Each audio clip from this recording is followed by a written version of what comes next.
I am alone now, truly alone, and absolutely isolated from any known life. I am it.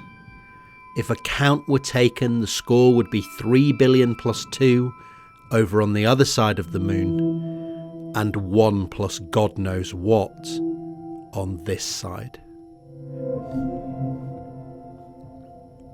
These are the words of astronaut Michael Collins in his autobiography, Carrying the Fire. As Collins orbited the moon in 1969, the radio cutting out every time he passed across its dark side, he was the loneliest any man has ever been. His famous picture of the lunar module and his colleagues Neil Armstrong and Buzz Aldrin descending to the moon's surface captures the entirety of humanity, except for one solitary man in a single frame.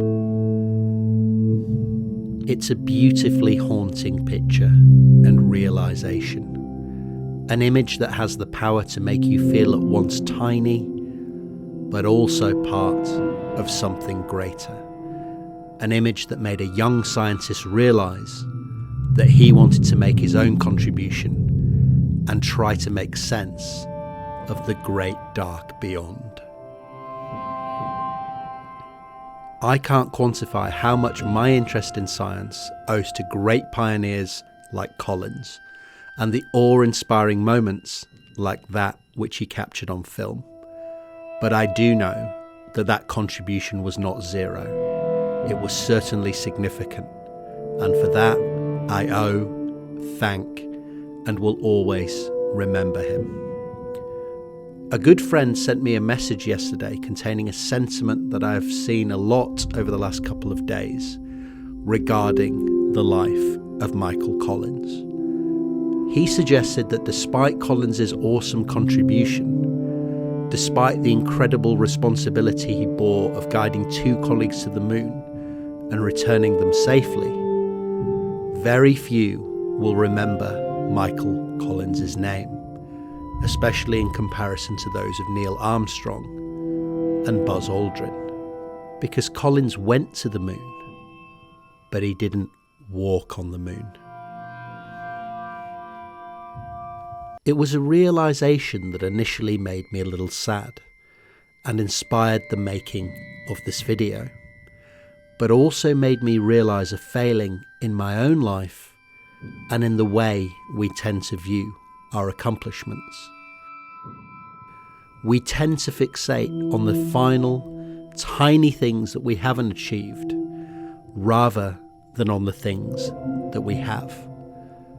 On the lines we have not yet reached, than on the milestones we have long left behind. On the dreams that remain to be realized, than on the vast contributions that our lives have already made.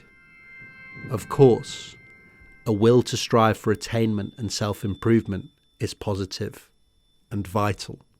We should never lose it.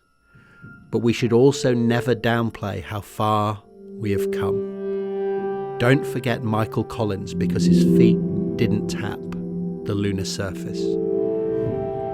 In science, and especially in physics, everything is relative. We can relate Collins's achievements to those of Armstrong and Aldrin and see them as lesser, and it's a normal human reaction to do so. I certainly thought that I did not have the best seat of the 3 on Apollo 11. Or we can realize that it's the relationship between thousands of scientists, engineers, and ultimately 3 men, and thousands of vital roles that made this amazing feat of human ingenuity and science possible in the first place. Some tiny relative differences does very little to distract from the overwhelming absolute magnitude of such an historic accomplishment. I can say in all honesty, I was thrilled with the seat that I did have. I knew that I had somehow lucked into being 1/3 of the team that was going to do this wonderful thing, and my function suited me fine. I mean, yeah, sure, I would have preferred to walk on the moon, but that really seemed trivial distinction at the time. So do not mourn Michael Collins's life. Celebrate it, because he did. I'm going to step off the limb. That's one small step for man, one giant leap for mankind. Oh, that looks beautiful.